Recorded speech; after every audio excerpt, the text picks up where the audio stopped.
If you struggle with curtain fringe, hang out with me. I'm gonna show you some quick tips on how you can perfect that curtain fringe and still keep length. I'm gonna be using the Cara Shears by Olivia Garden.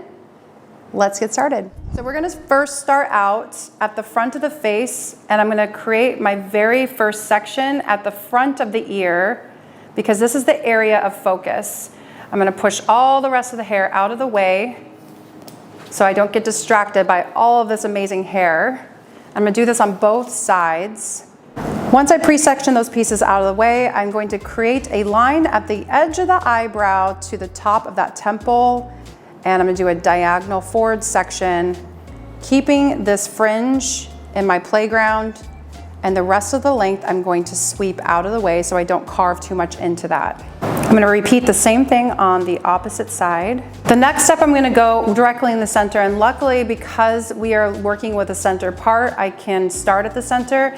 If I had been working off of a side part, I would start that on the side. So I always wanna start at the part line. So in this case, I'm gonna build a giant triangle right in the middle of that center part. I want my design line to start right below the top lip. So I'm kind of aiming at the middle of her lip area, and I'm going to create almost a mimic of this triangle shape. I created a triangle up here, and I'm going to mimic exactly the triangle shape here.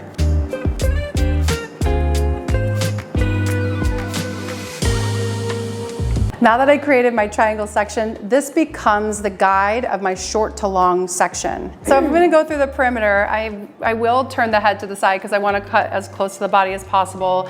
And I am gonna remove the hair from the back out of the way just so I'm not distracted by the amount of bulk of hair. I'm gonna bring everything just straight down. And again, because I really wanna focus on retaining as much length as possible, I'm just gonna go through and just slightly nibble the ends. The reason why I want to do this standing up is I want to be eye level and I want the hair to be as close to her body as possible. So I'm going to draw everything straight down horizontally, and I'm going to tip my shears so that the point of the shears are to the ground. And I'm going to open the shears up, and I'm just going to slightly close the shears. I'm going to reopen as soon as they start to close down.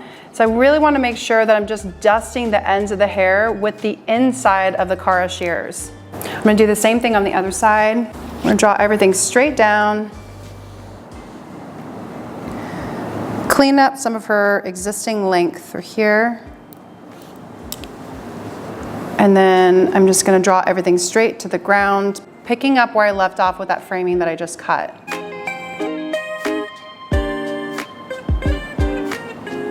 Okay, now I'm just gonna connect the front pieces into the back. So I'm gonna have her just turn all the way around through here.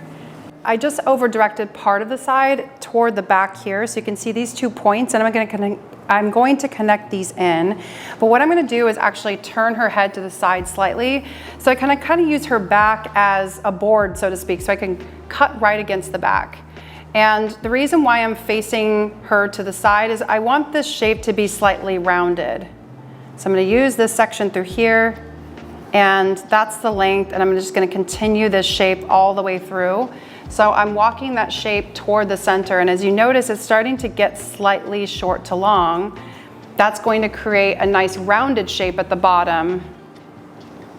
I like to kind of finish toward the center of the head, so I've reached the center. I'm gonna repeat the same thing on the other side. Now I'm gonna turn her head to the other side, draw everything straight down toward the back, connect the sides into the back section through here, and just follow my guide all the way to the center.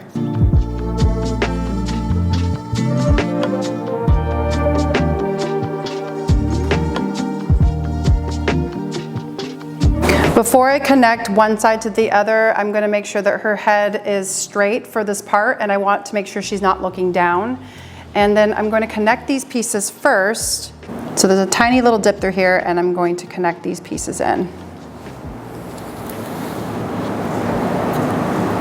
The last and final step, I want to tip her head forward so that way I can cut right next to her body. So I'm going to actually move the cape out of the way. And I'm going to follow the guide that I just cut. It's going to be a lot easier, and this is the reason why. I like to connect everything through and then do a cleanup afterward. So you can kind of see where that new line is and some of that old length. Because she's looking down, I can see exactly where I need to clean up.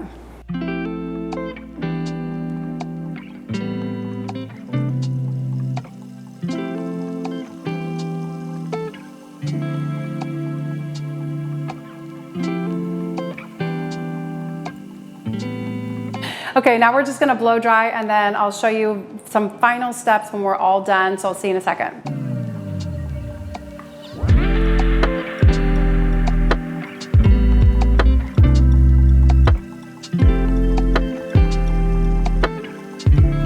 All right, so we've completed the blow dry and I mean, it's pretty much perfection right now.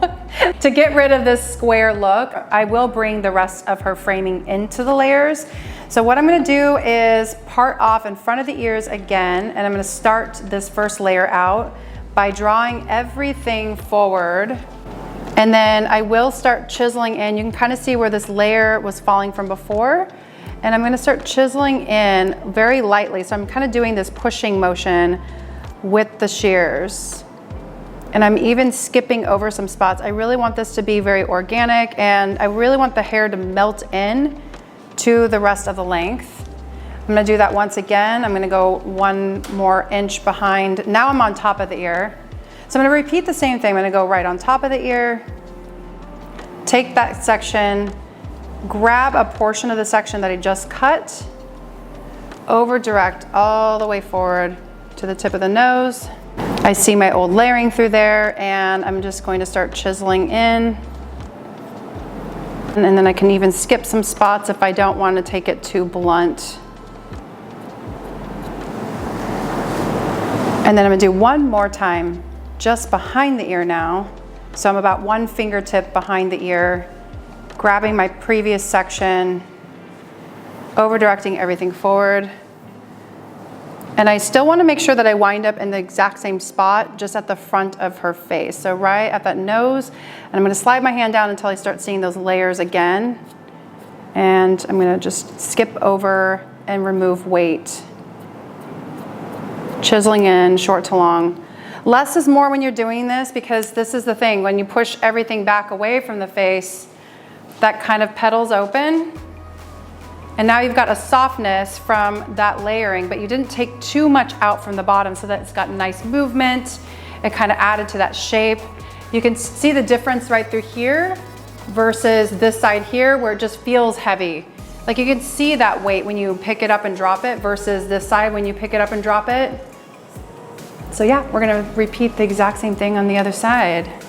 Front of the ear first, taking this entire section, bringing it right to the front of the nose. And now, of course, since I'm right-handed, so I'm gonna reverse my hand this way and I'm gonna carve over the top through here. Drag it right over the top of the ear, pick up some of my previous section, over direct everything over to the nose, find my old layering, reverse my hand, and right over the top, still skipping over and carving into that just a little bit so it kind of blends everything in. And of course you can start chipping into some pieces too if you feel like there's some heavier weighted points. And then one last section, finger behind the ear, picking up some of my previous section, over directing everything forward. And there we are. Carving away.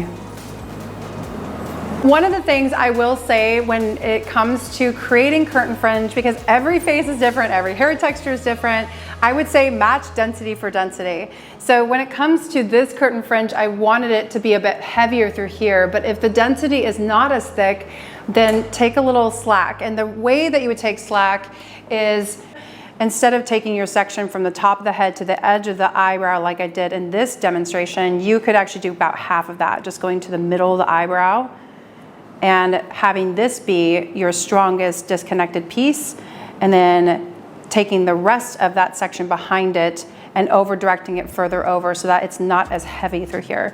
Matching density for density is really important because you don't want this to get lost in the rest of the cut. I hope you try this curtain fringe out. Thank you so much for hanging out and watching. Make sure you check the description below for more information on the Cara Shears. I'll see you next time.